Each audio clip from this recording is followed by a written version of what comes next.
नमस्कार स्टूडेंट्स, कैसे हैं आप सब लोग। आप सबका एक बार फिर से स्वागत है Byju's exam prep IAS Hindi के इस यूट्यूब चैनल पर। आज के इस डेली क्विज में हम लोग देखेंगे कि कौन कौन से इंपॉर्टेंट प्रश्न हैं जो हमारी प्रारंभिक परीक्षा की दृष्टि से इंपॉर्टेंट हैं। सबसे पहला प्रश्न, निम्नलिखित कथनों पर विचार करना है। देश भर के आयुर्वेदिक शैक्षणिक संस्थानों के साथ आयुर्वेद के प्राथमिकता वाले क्षेत्रों में मजबूत नैदानिक अध्ययन को बढ़ावा देने के लिए स्मार्ट 2.0 शिक्षण पेशेवरों के बीच आयुर्वेद अनुसंधान को मुख्य धारा में लाने का दायरा कार्यक्रम शुरू करा गया है। इसे आयुष मंत्रालय ने यूनेस्को के सहयोग से लॉन्च किया है। कौन से कथन सही हैं, इसमें आपको करना है। वीडियो को पॉज करके इसको करने का प्रयास करिए। अब देखिए, ये पीआईबी का आर्टिकल है, आयुष मंत्रालय की तरफ से न्यूज है। आप जैसा कि देख पा रहे हो, यहां पर जो आयुर्वेद के शिक्षण पेशेवर होते हैं उनके लिए स्मार्ट 2.0 प्रोग्राम ये स्टार्ट किया गया है। अब देखिए, स्मार्ट 2.0 है तो इसका मतलब पहले स्मार्ट प्रोग्राम लॉन्च हुआ होगा। यहां पर आप देखोगे तो जब स्मार्ट 1 की बात करते हैं तो इसमें लगभग 10 बीमारियां ऐसी थी जिनको कवर किया गया था। अब यहां पर थोड़ी सी जिनको बोलते हैं कि खतरनाक बीमारियां होती हैं उनको इस स्मार्ट 2.0 प्रोग्राम में कवर करा गया, जैसे कि कुपोषण, अपर्याप्त स्तनपान, असामान्य गर्भाशय रक्तस्राव, रजनोवृत्ति। तो ये जो बीमारियां हैं इसको हम आयुर्वेद के तरीके से, किस तरीके से आयुर्वेद की शिक्षा का इंटर डिसिप्लिन हम निकाल के उसका क्या सॉल्यूशन निकाल सकते हैं, उसका क्या उपचार निकाल सकते हैं, इसको तैयार किया गया है। और इसके सर्टिफिकेट स्मार्ट 2.0 के नाम से जो आयुर्वेद के शिक्षण पेशेवर हैं इनको दिए जाएंगे। ये बेसिकली जो प्रोग्राम है ये स्टार्ट किसने करा है, तो ये ध्यान देना है आपको। केंद्रीय आयुर्वेद विज्ञान अनुसंधान परिषद, ये भारतीय चिकित्सा प्रणाली के लिए जो राष्ट्रीय आयोग है उसके अंडर में आता है। और ये पूरी चीजें किसके अंडर में आती हैं, आयुष मंत्रालय के अंडर में। ठीक है, तो इतनी चीज आपको ध्यान रखनी है। तो स्मार्ट 2.0 प्रोग्राम क्या है ये आपको समझ में आ गया। अब देखिए, अगर इस पे ध्यान देंगे तो पहला वाला कथन एकदम सही है, दूसरा वाला गलत हो जाएगा। यूनेस्को का यहां पर कोई लेना देना नहीं है, तो बेस्ट ऑप्शन हमारा क्या हो जाएगा, ए, केवल ए। सेकंड प्रश्न को देखते हैं। हाल ही में शास्त्रीय नृत्यांगना और कोरियोग्राफर वसंत लक्ष्मी को किससे सम्मानित किया गया है। आपके सामने ये ऑप्शंस हैं। द हिंदू का आज का आर्टिकल है, अगर आपने न्यूज़पेपर पढ़ा होगा तो आप इसको कर लेंगे, इसको करने का प्रयास करिए। अब जैसा कि ये आर्टिकल है, नृत्य कला निधि अवार्ड होता है, ये किसको दिया गया है, वसंत लक्ष्मी को। ठीक है, ये चीज आपको ध्यान रखनी है। नृत्य कला निधि अवार्ड जो है ये मद्रास म्यूजिक एकेडमी, ये चीज भी ध्यान रखनी है आपको। मद्रास म्यूजिक एकेडमी जो है इसके द्वारा दिया जाता है। स्पेशल चीज क्या है, देखिए ये आर्ट एंड कल्चर की दृष्टि से तो इंपॉर्टेंट है, बट इस पूरे इवेंट में ना सिंगापुर के गेस्ट थे। तो यहां पर इस पॉइंट को, जब आप इंडिया सिंगापुर रिलेशन लिख रहे होगे, इसमें मेंस आंसर राइटिंग में इस पॉइंट को यूज करेंगे कि Singapore cultural links with Tamil Nadu, इसको भी याद रखना है। तमिलनाडु के जो लोग हैं उनकी एक अच्छी खासी पॉपुलेशन सिंगापुर में भी रहती है, तो यहां पर आप आईआर के संदर्भ में भी इसको आप यूज कर सकते हैं। भरतनाट्यम, कुचिपुड़ी, इन सब डांसेस के मतलब वसंत लक्ष्मी जो है इन सब डांसेस की जिसको बोलते हैं पारंगत है, इस वजह से इनको नृत्य कला निधि पुरस्कार से सम्मानित करा गया है। तो ये most important art and culture की दृष्टि से करंट अफेयर्स बन जाता है। वापस अपने प्रश्न पे लौटते हैं, तो अब आपको समझ में आ गया होगा, इसका बेस्ट ऑप्शन है ए।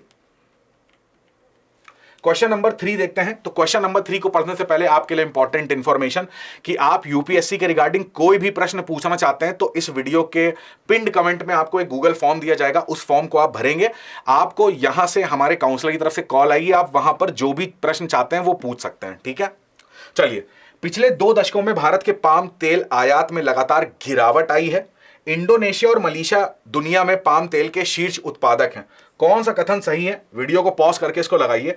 अब देखिए, द हिंदू का आर्टिकल है, palm oil imports hit 4 month high in December, यानी कि पिछले 4 महीनों में सबसे ज्यादा आयात हमने करा है पाम ऑयल का। इस चीज को ध्यान रखना है। और टॉप अगर प्रोड्यूसर की बात करते हैं तो इंडोनेशिया और मलेशिया है। इतनी बस न्यूज आपको ध्यान में रखनी है पाम ऑयल की। तो अगर इस कथन में आप देखोगे तो ये वाला कथन गलत हो जाएगा क्योंकि इसमें गिरावट की बात कर रहा है। दूसरा वाला कथन एकदम सही हो जाएगा। तो हमारा बेस्ट ऑप्शन क्या हो जाएगा, बी। क्वेश्चन नंबर 4 देखते हैं। अब यहां पर आपके सामने एक महापुरुष है, उनके बारे में यहां पर एक्सप्लेन करा गया है। किसको संदर्भित करता है ये आइडेंटिफाई करना है आपको। उन्होंने 52 काशी सुबोध रत्नाकर का प्रकाशन किया। अपनी कविता जाओ शिक्षा प्राप्त करो, या बेसिकली इसको इंग्लिश में है गो एंड गेट एजुकेशन करके, वह उत्पीड़ित समुदायों से शिक्षा प्राप्त करने और उत्पीड़न की जंजीरों से मुक्त होने का आग्रह करती हैं। उन्होंने विधवा पुनर्विवाह का समर्थन करने, साथ साथ बाल विवाह के खिलाफ भी अभियान चलाया। अब आप चारों यहां पर नाम देखेंगे और आप वीडियो पॉज करके सोचिए कि किसके बारे में ये मेंशन करा जा रहा है। ये देखिए पीआईबी का आर्टिकल है, यहां पर हमारे प्रधानमंत्री के द्वारा सावित्रीबाई फूले को उनकी जयंती पर श्रद्धांजलि अर्पित करी गई है। आपको पता होना चाहिए सावित्रीबाई फूले ने अपना पूरा जन्म महिलाओं के अधिकारों के लिए लड़ने के लिए, ठीक है, जो यहां पर उनको शिक्षित करना, उनको सशक्त बनाना, इसी के लिए दिया है। अगर इनकी रचनाओं की बात करेंगे तो काव्य फूले करके एक रचना है, वो भी इन्होंने लिखी है। सुबोध, काशी सुबोध रत्नाकर, वो भी इनकी रचना है। इसी के साथ साथ महिला के अधिकारों के लिए इन्होंने महिला सेवा मंडल का भी निर्माण किया था। यहां पे मैं लिख देता हूं महिला सेवा मंडल।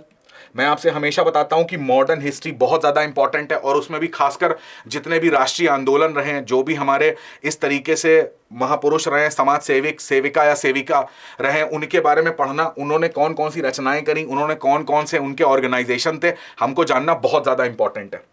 वापस अगर प्रश्न पे लौटेंगे तो अब आपको समझ में आ गया होगा कि इसका बेस्ट ऑप्शन क्या हो जाएगा। बेस्ट ऑप्शन हो जाएगा सी, सावित्रीबाई फूले। 2022 की प्रारंभिक परीक्षा का प्रश्न है, भारतीय इतिहास में 8 अगस्त 1942 के संदर्भ में निम्नलिखित में से कौन से कथन सही हैं? भारत छोड़ो प्रस्ताव एआईसीसी द्वारा अपनाया गया था। अधिक भारतीयों को शामिल करने के लिए वायसराय की कार्यकारी परिषद का विस्तार किया गया है। 7 प्रांतों में कांग्रेस मंत्रिमंडल ने इस्तीफा दे दिया और सेकेंड वर्ल्ड वॉर यानी कि द्वितीय विश्व युद्ध समाप्त होने के बाद क्रिप्स ने पूर्ण डोमिनियन स्थिति के साथ एक भारतीय संघ का प्रस्ताव रखा। बेसिक सा प्रश्न मॉडर्न हिस्ट्री का, आपने पहले अगर प्रीवियस ईयर के क्वेश्चन देखे होंगे तो आपको समझ में आ गया होगा इसका बेस्ट ऑप्शन क्या है। तो वीडियो को पॉज करके इसका ऑप्शन क्लिक करिए। मैं आपको आंसर बताता हूं, आंसर है ए। भारत छोड़ो जो प्रस्ताव था ये यहां पर शामिल करा गया था। आपको पता होना चाहिए महात्मा गांधी द्वारा बॉम्बे के अंदर जो ग्वालियर टैंक मैदान था, तो यहां पर डू और डाई, करो या मरो की बात करी, यहां के नारे के साथ ये चीज स्टार्ट करी गई थी। तो 8 अगस्त इस चीज के लिए फेमस है, ठीक है। 7 प्रांतों की बात करते हैं तो ये 1939 में था। क्रिप्स वाले मिशन की बात करेंगे तो ये भी 1942 की बात है। बट बेस्ट हमारा ऑप्शन क्या हो जाएगा, भारत छोड़ो प्रस्ताव द्वारा ये अपनाया गया है, ठीक है। आज का तथ्य, वाइपर मिशन के बारे में बात करेंगे। अब द हिंदू का ये जो आर्टिकल था इसमें कई सारे मिशंस के बारे में चर्चा करी गई है कि 2024 में नासा या यूरोपियन स्पेस एजेंसी के द्वारा कौन कौन से मिशन लॉन्च करे जाएंगे। तो यहां पर मैंने वाइपर मिशन को सेलेक्ट किया है।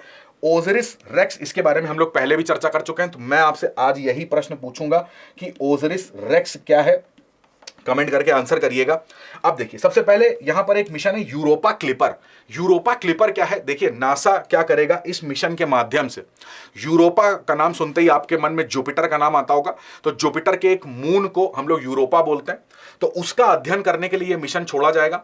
यूरोपा के बारे में बोला जाता है कि वो पूरा आइस से बना हुआ है, बर्फ से, और उस बर्फ की चादर के अंदर उसके जो सरफेस है उसके अंदर पृथ्वी में जो आप समुद्र में पानी देखते हो, जो ओशियन में वाटर देखते हो, उसकी डबल क्वांटिटी में वाटर ऐसा अनुमान लगाया गया कि उसके अंदर है। तो ये सारी चीजें अध्ययन होंगी यूरोपा क्लिपर मिशन से। जब हम लोग हेरा मिशन की बात करते हैं तो ये यूरोपियन स्पेस एजेंसी का मिशन है। इस हेरा मिशन के अंतर्गत आपको पता होना चाहिए, कुछ समय पहले हम लोगों ने डार्ट मिशन के बारे में चर्चा करी थी, जिसमें एक जो यहां पर बात करी जा रही है डिडीमॉस की और यहां पर डाईमॉर्फोस की, ठीक है। ये जो 2 क्षुद्र ग्रह थे ये पृथ्वी की तरफ, पृथ्वी का मतलब चारों ओर इस तरीके से परिक्रमा कर रहे हैं। तो हम कैसे डार्ट मिशन के अंतर्गत किसी भी क्षुद्र ग्रह को पृथ्वी की तरफ बढ़ने से हम उसके डायरेक्शन को रीडायरेक्ट कर सकते हैं जिससे कि पृथ्वी में वो कोलाइड ना करें। तो उसके लिए एक सक्सेसफुल मिशन नासा का था। तो नासा ने जो मिशन भेजा तो वो जाके टकराया डिमॉर्फस से।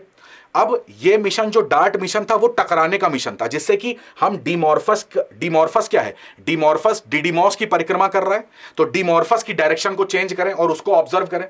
तो ये जो डार्ट मिशन था ये केवल टकराने का था।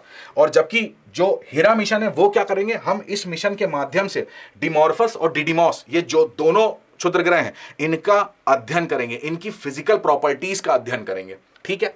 अब चूंकि वाइपर मिशन की बात हुई है तो वाइपर मिशन क्या है, ये मून के साउथ पोल में लॉन्च होगा। वाइपर मिशन के अंतर्गत एक रोवर है जो एक रोबोट की तरह होगा और वो इस मून की साउथ पोल की सरफेस पे जो वाटर है उसका अध्ययन करेगा। इस चीज को आपको ध्यान में रखना है। इसी तरीके से आप देखोगे यहां पर एक और मिशन की बात हो रही है, लूनर ट्रायल ब्लेजर। ये भी मिशन क्या करेगा, लोकेशन, वाटर की जो लोकेशन है चंद्रमा पर ढूंढेगा, परंतु ये ऑर्बिट में घूमते हुए। मतलब अगर आपसे कोई पूछे कि वाइपर और ट्रेल ब्लेजर में डिफरेंस क्या है, तो वाइपर मिशन रोवर की तरह चंद्रमा की सतह पर चलेगा और ट्रेल ब्लेजर क्या है, चंद्रमा के ऑर्बिट में घूमते हुए पानी की लोकेशन को सर्च करेगा। ठीक है, तो ये सारे मिशन एक जगह पर कहीं लिख लीजिएगा और उसके बारे में एक एक लाइन में लिख लीजिएगा, ये पूछे जा सकते हैं। ठीक है, तो आज के डीक्यू सेशन में इतना ही रखते हैं। कमेंट करके बताइएगा ओजिरिक्स रेक्स जो है वो क्या है।